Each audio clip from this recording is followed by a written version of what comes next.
तो दोस्तों, आज फरवरी की 12 तारीख है और मौसम अब बदलना शुरू हो गया है। अब हम बहुत सारे हैंगिंग बास्केट प्लांट तैयार करेंगे। गर्मियों में तो हम बहुत सारे हैंगिंग बास्केट तैयार कर लेते हैं।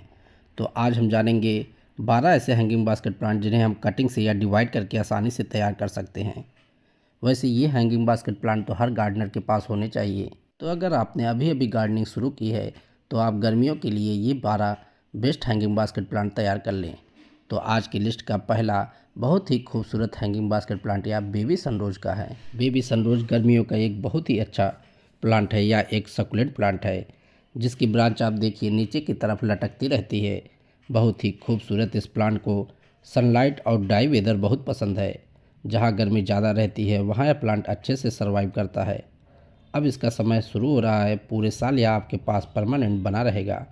लेकिन अच्छी ग्रोथ और फ्लावरिंग गर्मियों में इस प्लांट में होती है। बस आप प्लांट को टाइम टू टाइम ब्रांच को कट करते रहें। बेबी सनरोज प्लांट कटिंग से आसानी से तैयार हो जाता है। अगर आप यह प्लांट इस समय कटिंग से ग्रो कर देते हैं तो इस प्लांट पर रूटिंग जल्दी हो जाएगी और बहुत ही अच्छी ग्रोथ इस प्लांट पर होगी। समर आते ही यह प्लांट नर्सरी पर मिलने लगता है। तो इस प्लांट के प्राइस की बात कर लें तो यह प्लांट नर्सरी पर लगभग 50 रुपये में आपको मिल जाएगा। क्योंकि यह प्लांट कटिंग से आसानी से तैयार हो जाता है तो नर्सरी पर इसके छोटे प्लांट 20-30 रुपये में भी मिल जाते हैं। लिस्ट का दूसरा बहुत ही खूबसूरत प्लांट या फर्न का है। फर्न की कई वैरायटी आती है और सभी वैरायटियाँ इसकी बहुत ही खूबसूरत होती है। कोई भी प्लांट की वैरायटी रहे, सबकी केयरिंग एक ही है। तो आज हम बात करते हैं इस फर्न की। यह एक परमानेंट प्लांट है। ठंडी में इस प्लांट को बचा कर रखना पड़ता है। अब 15 फरवरी के बाद इस प्लांट में नई ग्रोथ होना शुरू हो जाएगी और यह प्लांट अब बहुत ही अच्छी तरह से ग्रो करेगा। जून जुलाई में जब टेम्परेचर ज़्यादा होता है तो प्लांट को बचाना होता है क्योंकि प्लांट तब सूख जाता है। प्लांट पर आप वाटरिंग का ध्यान दें। इस प्लांट के साइड से नई नई ग्रोथ होती रहती है जिन्हें आप डिवाइड करके एक से कई प्लांट तैयार कर सकते हैं। इस प्लांट को डायरेक्ट सनलाइट नहीं चाहिए, इसे शेडी एरिया में रखें तो यह बहुत अच्छी तरह से ग्रो करेगा। इसकी पत्तियाँ बहुत ज़्यादा ग्रीन होती हैं। तो आप ग्रीनरी को बनाए रखना चाहते हैं तो इस फन को आप अपने गार्डन में ज़रूर शामिल कर लें। लिस्ट का तीसरा खूबसूरत प्लांट यह टैंगल हर्ट का है। टैंगल हर्ट सर्दियों में डिसकलर हो जाता है और आप इसकी लीफ देखिए। इसकी लीफ गर्मियाँ आते ही ग्रीन होना शुरू हो जाती हैं।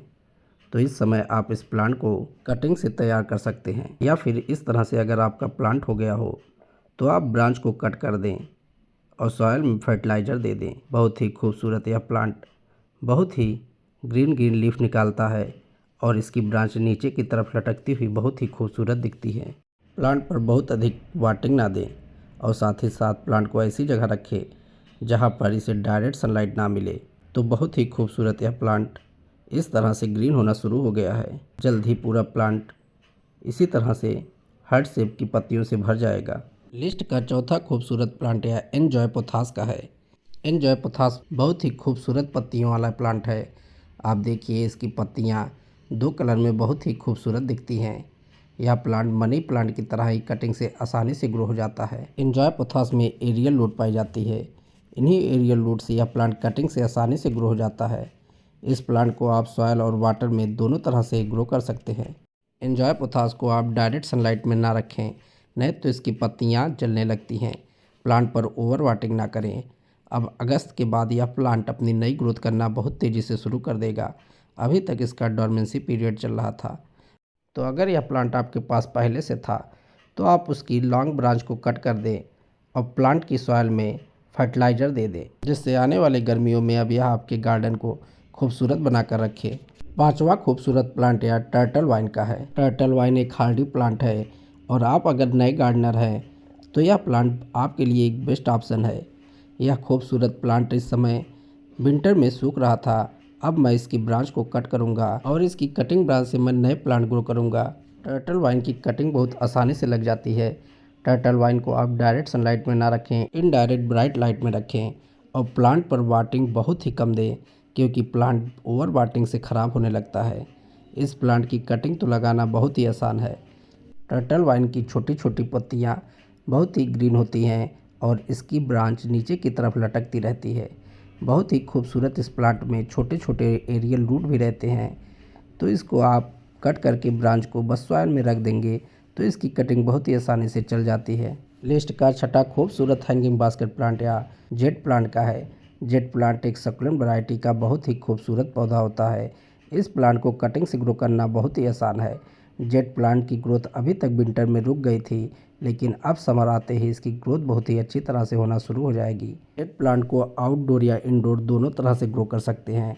इस प्लांट को आप ऐसी जगह रखें जहां पर इसे 3-4 घंटे की धूप मिल सके। जेट प्लांट पर वाटिंग आप सॉइल को चेक कर ही दें। बहुत ही खूबसूरत यह प्लांट छोटे बड़े किसी भी तरह से पॉट में ग्रो भी हो जाता है और इसके हैंगिंग बास्केट भी बहुत ही खूबसूरत तैयार होते हैं। जेट प्लांट को किसी भी आकार में ढालना बहुत ही आसान होता है, तो इस खूबसूरत हैंगिंग बास्केट को आप इस समय कटिंग से तैयार कर लें। आज की लिस्ट का 7वां और एक बहुत ही खूबसूरत हैंगिंग बास्केट प्लांट या वांडिंग जू का है। वांडिंग जू बहुत ही खूबसूरत पत्तियों वाला एक बेस्ट हैंगिंग बास्केट प्लांट है और इस प्लांट की कटिंग लगाना बहुत ही आसान होता है और यह प्लांट इस समय कटिंग से आसानी से ग्रो हो जाता है। मार्च में इस प्लांट में ग्रोथ होना बहुत ही अच्छी तरह से शुरू हो जाएगी। इस खूबसूरत प्लांट को आपको डायरेक्ट सनलाइट से बचाना है और इसकी ब्रांच बहुत सॉफ्ट होती है, इसीलिए प्लांट पर ओवर वाटिंग नहीं करनी है। नर्सरी पर यह प्लांट लगभग 50 रुपये तक मिल जाएगा, तो इस प्लांट को आप ब्रांच कटिंग से या फिर नर्सरी से लाकर अपने गार्डन में शामिल कर लें। 8वां खूबसूरत प्लांट या अजवाइन प्लांट है। अजवाइन प्लांट जिसे मैक्सिकन मिंट कहते हैं और यह बहुत ही खूबसूरत एक प्लांट है। इसकी पत्तियों की खुशबू किचन में प्रयोग होने वाले अजवाइन जैसी रहती है और इस प्लांट के एक नहीं बहुत सारे फायदे हैं। यह प्लांट पेट की संबंधित कई बीमारियों में प्रयोग किया जाता है। इस खूबसूरत प्लांट को आप कटिंग से आसानी से ग्रो कर सकते हैं। गर्मियाँ आते ही इस प्लांट में ग्रोथ तेज हो जाती है। विंटर में यह प्लांट अपनी लीफ को गिरा देता है और साथ ही साथ बहुत ही डल दिखने लगता है, लेकिन आप उसकी ब्रांच को कट करके ग्रो कर लें तो वह आसानी से ग्रो हो जाता है और समर आते ही यह प्लांट बहुत ही अच्छी तरह से ग्रो करना शुरू कर देता है। प्लांट को 1-2 घंटे की धूप मिल जाए तो भी वह इसके लिए पर्याप्त है। बहुत ही खूबसूरत इस प्लांट को आप इस समय नर्सरी से लाकर भी गार्डन में शामिल कर सकते हैं। लिस्ट का 9वां बेस्ट हैंगिंग बास्केट प्लांट या स्पाइडर प्लांट का है। स्पाइडर प्लांट एक बेस्ट एयर प्यूरीफायर प्लांट है और यह एक बेस्ट इंडोर प्लांट है। बहुत ही खूबसूरत इस प्लांट को आप डायरेक्ट सनलाइट में ना रखें, ऐसी जगह प्लेस करें जहां इसे इनडायरेक्ट ब्राइट लाइट मिले और प्लांट पर ओवर वाटिंग ना करें। स्पाइडर प्लांट बहुत सारे रनर निकालता है जिसे इसे बेबी प्लांट कहते हैं। ये देखिए पूरा पॉट ये रनर से भरा हुआ था। बहुत ही खूबसूरत प्लांट या इन्हीं रनर को डिवाइड करके आप नए प्लांट तैयार कर सकते हैं। तो इस बहुत ही खूबसूरत प्लांट को आप इस समय नर्सरी से लाकर अपने गार्डन में शामिल कर लें। अभी तक इस प्लांट का डोरमेंसी पीरियड चल रहा था, अब यह प्लांट अपनी नई ग्रोथ करना शुरू कर देगा और बहुत ही अच्छी तरह से आपके गार्डन में हरा भरा बना रहेगा। 10वां खूबसूरत प्लांट या पर्पल हर्ट का है। पर्पल हर्ट पर्पल कलर की पत्तियों वाला बहुत ही खूबसूरत प्लांट है और इस पर छोटे छोटे पिंक कलर के फ्लावर भी खिलते हैं। यह प्लांट विंटर में तो डोरमेंसी में चला जाता है, लेकिन गर्मियाँ आते ही यह प्लांट अपनी नई ग्रोथ करना शुरू कर देता है और इस प्लांट के फ्लावर भी बहुत खूबसूरत दिखते हैं। प्लांट पर फ्लावर ना रहे तो पत्तियों से यह गार्डन को बहुत ही खूबसूरत बनाकर रखता है। तो इस प्लांट की कटिंग को लगाना बहुत ही आसान है। इस समय आप इस प्लांट की कटिंग को ग्रो कर सकते हैं। ब्रांच को कट करके नीचे की लीफ हटा करके आप नोड एरिया जहां से लीफ निकलती है उसे सॉइल में दबा दें। किसी भी कटिंग को ग्रो करें तो उसे शेड में रख दें। तो इस प्लांट की कटिंग को भी आप शेड में रखें। पर्पल हर्ट को आप ऐसी जगह रखें जहाँ इसे डायरेक्ट सनलाइट 4-5 घंटे की मिल सके, तो यह इस पर फ्लावरिंग बहुत ही अच्छी करेगा और इसके पर्पल कलर की लीफ भी बहुत ही खूबसूरत दिखेगी। आज की लिस्ट का 11वां बहुत ही खूबसूरत फ्लावरिंग करने वाला प्लांट या पोर्चुलाका का है। पोर्चुलाका जिसे हम मॉस रोज 9 o'clock प्लांट भी कहते हैं, यह एक सक्युलेंट प्लांट है और यह प्लांट बहुत अधिक गर्मी को बर्दाश्त कर लेता है। तो यह प्लांट बहुत अधिक गर्मियों में खूबसूरत फ्लावरिंग करता है। विंटर में मैंने इस प्लांट को इस तरह से रख दिया था, अब समर में यह प्लांट बहुत ही अच्छी तरह से ग्रोथ करना शुरू कर देगा। यह प्लांट कटिंग और सीड दोनों तरह से ग्रो हो जाता है। इस प्लांट की कटिंग को आप इस समय ग्रो कर लें। बहुत ही खूबसूरत प्लांट यह कई कलर में आपको नर्सरी पर मिल जाएगा। प्लांट की प्राइस भी 20-30 रुपये रहती है, तो इस समय आप इसको कटिंग से ग्रो कर लें। आज की लिस्ट का अंतिम और 12वां खूबसूरत प्लांट यह पर्सलेन का है। पर्चलोका की तरह यह एक खूबसूरत फ्लावरिंग करने वाला प्लांट है। इस प्लांट को कटिंग से ग्रो करना बहुत ही आसान है और इसके फ्लावर भी बहुत ही खूबसूरत दिखते हैं। इसे आप हैंगिंग बास्केट में बहुत ही अच्छी तरह से ग्रो कर सकते हैं। यह प्लांट सीड से और कटिंग से दोनों तरह से ग्रो हो जाता है। तो इस प्लांट को आप डायरेक्ट सनलाइट में रखें, गर्मी इसे बहुत पसंद है। गर्मी भर यह प्लांट लगातार फ्लावरिंग देता रहता है। तो दोस्तों आज की वीडियो में बस इतना ही।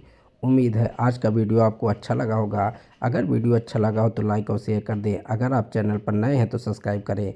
तो फिर मिलते हैं किसी नए वीडियो में किसी नए पौधे के साथ। तब तक के लिए बाय, टेक केयर।